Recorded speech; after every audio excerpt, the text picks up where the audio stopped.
19 जुलाई 2026 दिन रविवार। एक बार फिर से आप सभी का स्वागत है भगवत गीता की इस ऑडियो बुक के एक नए एपिसोड में।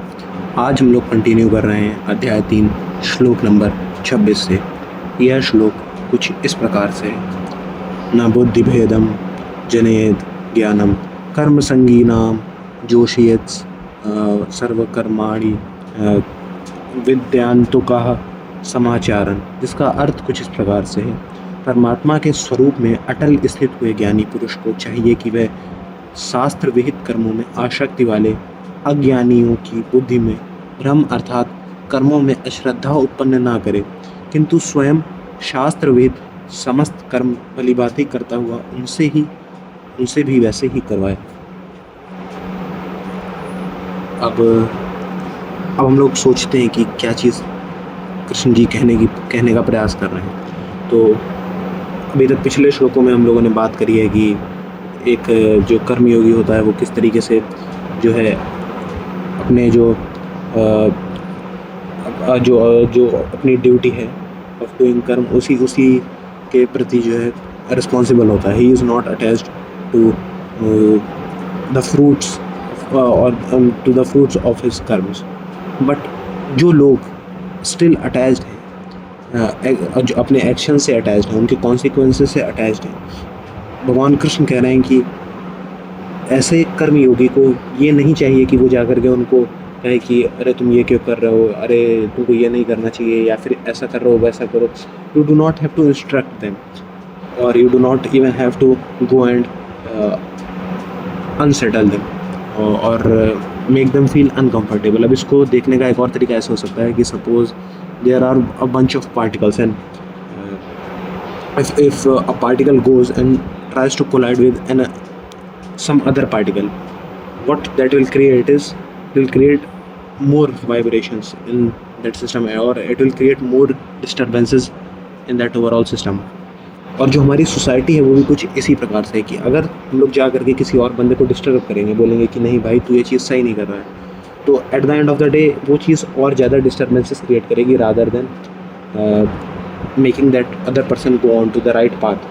कृष्ण जी ये कह रहे हैं कि इससे अच्छा ये होगा कि हम लोग खुद अपने कर्म करते रहें without looking forward to the fruits. And इस चीज़ से क्या होगा, इस चीज़ से एक एग्जाम्पल सेट होगा जिससे ये जो अदर पार्टिकल्स हैं या अदर ह्यूमन बींग्स हैं वो भी इंस्पायर होंगे और इंस्पायर होकर के वो भी जो है इस करेक्ट पाथ को समझ पाएंगे, इस करेक्ट पाथ को अंडरस्टैंड कर पाएंगे। जो इस चैप्टर का 27वां श्लोक है वो कुछ इस प्रकार से है। प्रकृति क्रिया माणानि गुणे कर्मणि सर्वशः अहंकारा विमूढ़ात् कर्ता हमति मन्यते, जिसका अर्थ है वास्तव में संपूर्ण कर्म सब प्रकार से प्रकृति के गुणों द्वारा किए जाते हैं, तो भी जिसका अंतःकरण अहंकार से मोहित हो रहा है, ऐसे अज्ञानी मैं करता हूँ ऐसा मानते हैं। अब ये जो चीज़ है इसको आप इस तरीके से देखो कि जो हमारे जो भी चीज़ें हम कर रहे हैं, जो भी हमारे एक्शंस हैं, क्या वो हम ही कर रहे हैं। जैसे हम लोग कोई भी चीज़ करते हैं, हम लोग किसी एनवायरनमेंट में बड़े हुए हैं, हम लोग कुछ कर रहे हैं, वी आर डूइंग एनीथिंग, कोई भी हम एक्टिविटी कर रहे हैं, ऐसा नहीं है कि वो चीज़ टोटली हमारी वजह से ही हम लोग आज उस चीज़ को कर पा रहे हैं। There are a lot of external influences. कुछ लोगों के लिए वो एक्सटर्नल इन्फ्लुएंस गॉड हो सकता है, कुछ लोगों के लिए वो एक्सटर्नल इन्फ्लुएंस उनके माँ बाप हो सकते हैं।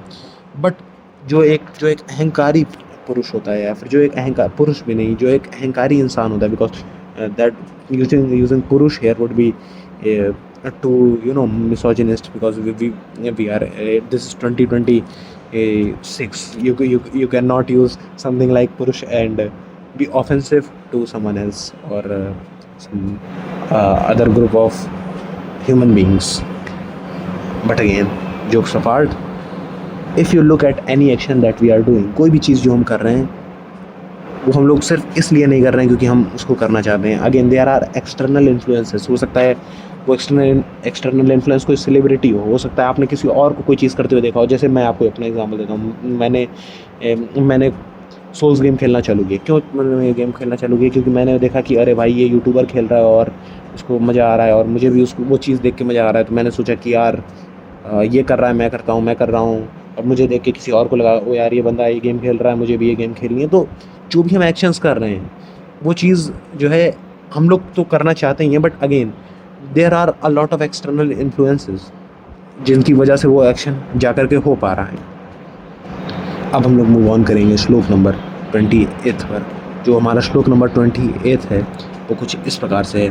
प्रकृति गुण सम्मूढ़ सज्जन्ते गुण कर्मसु तानकृत तानकृत्श विदो मंदानकृत नवीन विचालेत। इसका अर्थ है प्रकृति के गुणों से अत्यंत मोहित हुए मनुष्य गुणों में और कर्मों में आसक्त रहते हैं। उन पूर्णतया ना समझने वाले मंद बुद्धि अज्ञानियों को पूर्णतया जानने वाला ज्ञानी विचलित ना करे।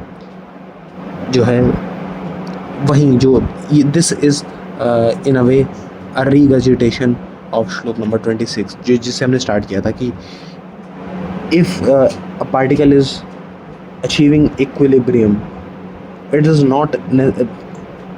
Not necessary. और यहाँ पे नेसेसरी वर्ड भी एक्चुअली करेक्ट नहीं है, बिकॉज यहाँ पे वो जो भी बंदा या जो भी ह्यूमन बीइंग इक्विलिब्रियम को अचीव कर पा रहा है या फिर he is finding peace by doing actions and not being attached to them, he should not go forward and just disturb other people and tell them that oh because he is not attached to his actions, because of this he is superior, because in a way this is hypocritic in nature। क्योंकि हम लोग कह रहे हैं कि हम लोग अपने एक्शन से अपने जो भी एक्शंस हैं उनके कॉन्सिक्वेंसेस से अटैच नहीं है, बट फिर हम यही चीज़ कह रहे हैं कि तुम भी यही करो और मैं देखो सुपीरियर हूँ, तुम सुपीरियर नहीं हो। तो एक तरीके से हम लोग यहाँ पे प्राइड आ जा रही है, यहाँ पे ईगो आ जा रहा है। बट जो एक कर्म योगी है उसके अंदर प्राइड और ईगो नहीं होता है। He does not care about if someone else is going on the path that is good. He is on that path because he finds peace in that path। एक चीज़ जो नोटिस करने वाली वो ये है कि यहाँ पे कुछ चीज़ों को नीचे हाईलाइट करके लिखा हुआ है, तो मैं उस चीज़ को पढ़ने का प्रयास करूँगा और फुली कोशिश करूँगा कि मैं आपको वो चीज़ समझा पाऊँ। तो नीचे लिखा हुआ है त्रिगुणात्मक माया के कार्य रूप 5 महाभूत और मन बुद्धि अहंकार तथा 5 ज्ञानेंद्रियाँ, 5 कर्मेंद्रियाँ और 5 शब्द आदि 5 विषय, इन सब के समुदाय का नाम गुण विभाग है और इनकी परस्पर की चेष्टाओं का नाम कर्म विभाग है। उपयुक्त गुण विभाग और कर्म विभाग से आत्मा को पृथक अर्थात निर्लेप जानना ही इनका तत्व जानना है। खैर, जो हमारा अगला श्लोक है यानी श्लोक नंबर 30 वो कुछ इस प्रकार से है। मयि सर्वाणि कर्माणि सन्न्यसया दया तम चेतसा निराशी निर्ममो भूत्वा युद्धेवस विगत ज्वरा। इसका अर्थ है मुझे अंतर्यामी परमात्मा में लगे हुए चित्त द्वारा संपूर्ण कर्मों को मुझ में अपर्ण करके आसार रहित, ममता रहित और संताप रहित होकर युद्ध कर। अगेन अब हम लोग देख रहे हैं कि काफ़ी समय से Krishna is trying to show Arjun की क्यों अर्जुन को युद्ध करना चाहिए, but at this point he is kind of sure कि जो अर्जुन है वो समझ रहे हैं। अब जो ये श्लोक है ये एक तरीके से आप इसको ऐसा देख सकते हैं कि बहुत हो गया समझाना। अब हम लोग we are going to snap out of a lot of philosophy and will see कि ये जो चीज़ें हैं इनको कैसे अप्लाई करना है इन रियल लाइफ। एंड यहाँ पे जो श्लोक नंबर 30 है उसका अंत होता है। And with that said I think I have covered enough subject matter for today's episode. With that said I hope आपने आज के इस एपिसोड से कुछ नया सीखा और मैं मिलता हूँ आपसे अपकमिंग एपिसोड्स में। Keep looking forward to the upcoming episodes and I will see you in the next one.